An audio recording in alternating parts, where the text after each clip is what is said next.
aí fazendo umas reflexões do cotidiano, aquelas que precisamos fazer para podermos sair dando vivência, atuação aos conceitos que a gente trabalha. Aqui na cidade que reside, Limoeiro, Pernambuco, Agreste, 70 quilômetros do Recife, a gente tem uma demanda extraordinária de estruturas, de situações cabíveis ao município. Eu fiz um lançamento de um pequeno livro, mas pequeno mesmo, um livro de menos de 100 páginas, 86 páginas, fiz um lançamento esse ano, e reflito, pelo menos inicio uma reflexão de que nós podemos ampliar os nossos interesses em conjunto, né? Ora, viver em sociedade é pensar em conjunto com outras pessoas sobre o bem comum, o bem-estar comum. E aí eu reflito, entre outros aspectos, no livro, ou pelo menos sugiro a reflexão, de que temos uma pauta muito ampla para desenvolver aqui em Limoeiro. Urge que as pessoas tenham essa iniciativa de romperem com um costumeiro que está estabelecido no município, de basicamente situações de vidas de estrutura biológica, né? Então manutenção da vida biológica e poucos entendimentos sociais de fato, né? Então é um campo muito grande, muito vasto de situações que eu sugiro que a gente elenque as temáticas que carecemos aqui para que possamos, a partir disso, procurar implementá-las, né? A cidade, por exemplo, não tem um museu. Não tem um museu, que é muito importante, um museu na cidade, que não é só de jogar coisa antiga lá como depósito, mas é muito importante para que a gente possa refletir sobre o nosso passado e também refletir sobre o presente. Também no campo do simbólico, da cultura, a cidade tem uma única biblioteca, isso há mais de 100 anos, uma única biblioteca pública, né? Isso mostra também uma lacuna grande. A lógica de entendimento, de condução da memória da cidade, ela é estritamente da classe média, com os traços que são herdeiros da aristocracia rural. Então, os nomes de ruas, das escolas, aqueles nomes que ficam no imaginário, no cotidiano das pessoas, escola tal, rua tal, praça tal, elas são praticamente 100% homenageando essas pessoas que estiveram na condução da cidade, mas que pertencem à classe média alta ou herdeiros da aristocracia fundiária. No entanto, o povo, que é a grande massa da cidade, aí, 70%, 80% da população, o povo constrói biografias impressionantes e essas pessoas elas são esquecidas no tempo. Elas tendem a serem esquecidas geração após geração. A memória oral conserva algumas dessas pessoas, que são exemplos, eu conheci algumas aqui que já faleceram, pessoas magníficas, de muita simplicidade, né, por conta de tantas situações, mas que têm uma atuação decisiva no município e são pessoas que não estão na memória municipal. Eu me disponho, enquanto comunicador que sou, a procurar fazer um registro e um reconhecimento, né, dessas forças populares, né? Mas são muitos os temas, né? A gente tem poucos fóruns de debate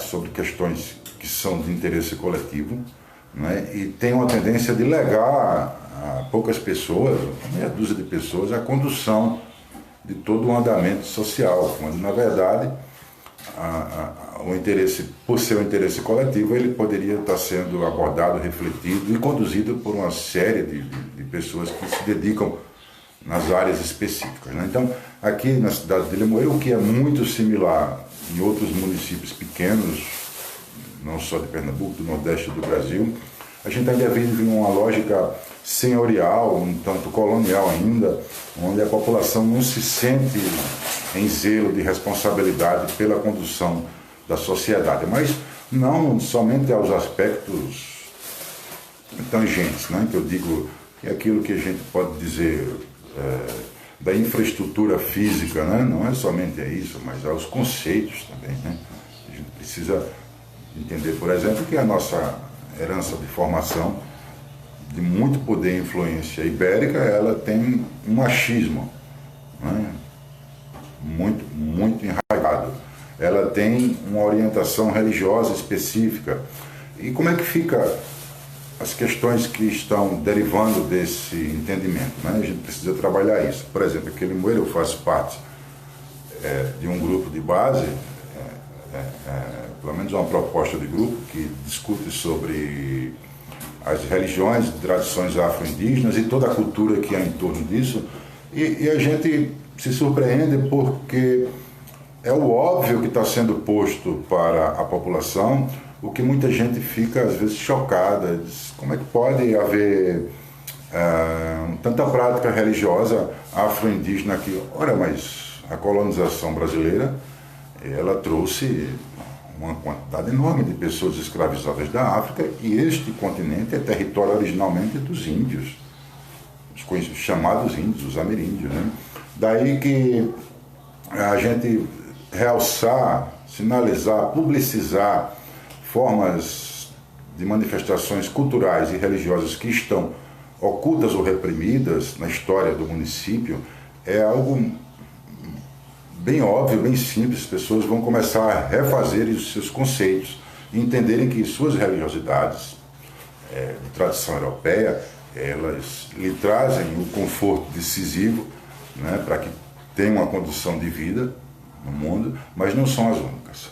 Então, é um exemplo de como a gente pode dar um salto de maturação, né, nas percepções sociais, porque a gente vai conferir dignidade, a gente vai conferir respeito a outra pessoa, né, a outros grupos que não são do nosso comum viver. Nós vamos estar dando reconhecimento, né, e são pessoas, por incrível que pareça, que estão no nosso cotidiano, que a gente convive, sentam nos mesmos bancos escolares, frequentam os mesmos espaços públicos, e há uma separação, há como um alheamento de ambas as partes, né?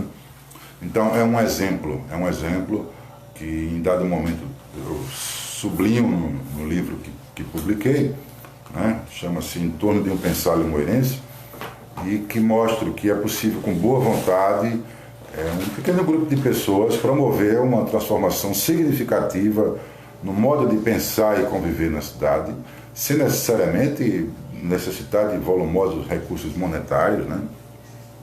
Porque essas coisas já estão trabalhadas, já estão conceitualizadas no recente período brasileiro de abertura democrática, a partir de 88, com a Constituição, e também agora nos governos progressistas, que contemplaram uma ampla pauta de aspectos e que o Estado deve e tem a obrigação de atender, né?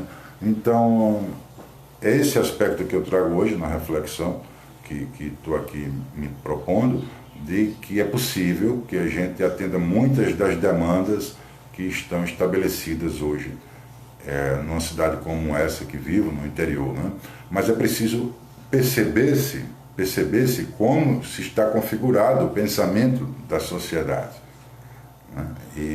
E aí as pessoas que exercem poderes, né, políticos, pessoas de lideranças, de grupos sociais, de vários estratos sociais, representantes do Estado em várias instâncias, as pessoas precisam ter essa responsabilidade de dar esse salto significativo que vai melhorar, por certo, a convivência de todos nós, quando a gente tem um acompanhar do que o tempo consente, né? Nós estamos no século XXI, então a gente precisa ter, de fato, um acompanhar dos conceitos, né? Aquilo que é abstrato. O abstrato do nosso modo de ser precisa ser do século XXI, não precisa ser do século XVI, do século XVII.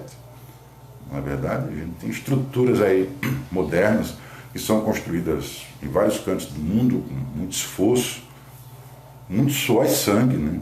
A gente sabe que a gente não precisa abrir mão disso, que estão comprovadas que são estruturas benfazejas para a coletividade. Daí que o pensamento coletivo ele se constrói largamente, ele se constrói amplamente, ninguém se exclui dessa construção se tem o princípio da boa vontade e do diálogo, né, que falta muito no nosso viver. Se tem um princípio do diálogo, se tem um princípio da reflexão, da autocrítica, né, e também de ouvir as críticas, ninguém se exclui, né, a princípio, né. Temos um outro problema, que é grave, que ele é endêmico no Brasil, na fase histórica que nós estamos, que é a grande exclusão que uma boa parte da população tem, que ela é invisível, que é assim chamada, no momento a sociologia chama de ralé, não no desprezo, mas de uma forma de mostrar como essa classe é desprezada, né? Que são as pessoas herdeiras dos antigos e antigas escravos e escravas do Brasil, que foram largadas à pura sorte e ainda hoje perambulam nos locais de grandes centros urbanos, de pequenos centros urbanos, nos lugares rurais, sem uma perspectiva, sem uma garantia de vida e com uma invisibilidade monstruosa, né? Que praticamente o país do mundo nenhum tem esse desprezo que se dá às camadas mais de baixo do Brasil, né? E é um desprezo que é dado inclusive pelas camadas populares. As camadas de classe assalariada muitas vezes não reconhecem como ser humano, como indivíduo, a pessoas que estão dadas à pura sorte da sobrevivência, e não são raros os casos em que essas pessoas desse grupo específico da população não conseguem ter uma estabilidade de vida e vivem um horror de sobrevivência quando não cabia na modernidade, né? Não cabia na modernidade. Essa tese está muito bem configurada para quem quiser aprofundar. Um livro recente, que eu estou na metade do livro, do professor Gessé Souza, A Classe Média no Espelho, né? Entre outros livros dele, A Ralé Brasileira, A Elite do Atraso, também configura muito esse grande grupo social que ele é esquecido da história brasileira e das políticas públicas. Mas é isso. É possível, sim, sou esperançoso, evoco Paulo Freire sempre, né, que a gente fica sendo revolucionário quando a gente mantém a esperança nesse país. Se você mantém um grau de esperança, você passa a ser uma pessoa revolucionária. De tão difícil que é esse país, não precisa nem que a gente, muitas vezes, e é bom que fosse, né, que a gente concretizasse, de fato, as transformações cabíveis, merecíveis do nosso povo, da nossa gente. Mas é tão difícil a repressão, a censura, a perseguição.